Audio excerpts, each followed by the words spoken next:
आब बरतिया के रतिया हो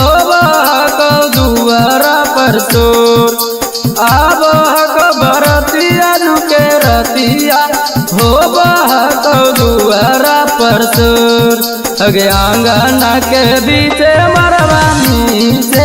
बैठा भी गेठी पहुना संगे जोर अगे आंगना के बीचे मरवानी से बैठा भी गेठी दुल्हा संगे जोर आगे जाही जोगे हमर करे जावा जहरा बदिया अपने हाथ से गो आगे जाही जोगे हमर करे जावा जहरा बदिया अपने हाथ से गो आंगना के बीचे मरवानी से बैठा भी गेठी पहुना संगे जो आंगना के बीचे मरवानी से बैठा भी गेठी दुल्हा संगे जो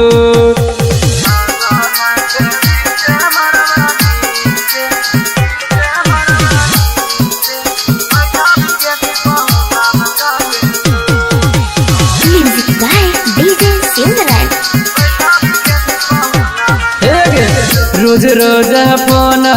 तू कर रही टिशन से आज कैसे चल जबी फॉर्चूनर में चढ़ के गे रोज रोज फोन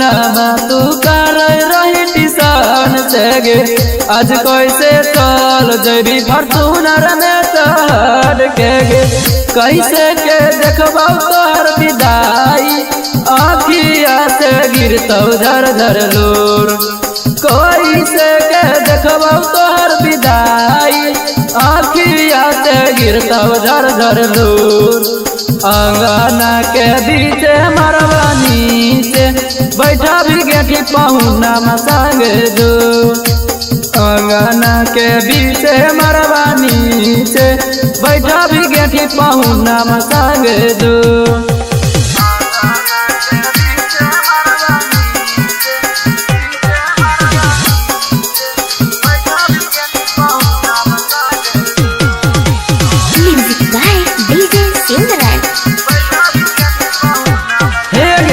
शादी के बाद पगली पहिले ना कहले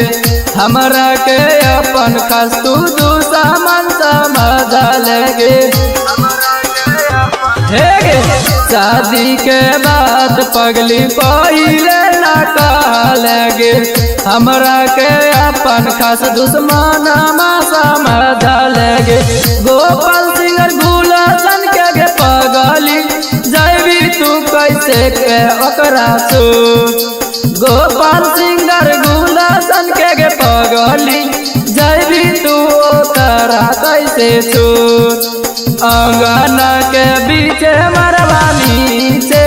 बैठा भी गे पाहुना संगे जो आंगना के बीचे मरवानी से बैठा भी गेठी निरंजन संगे जो स्टूडियो अलौली खगड़िया।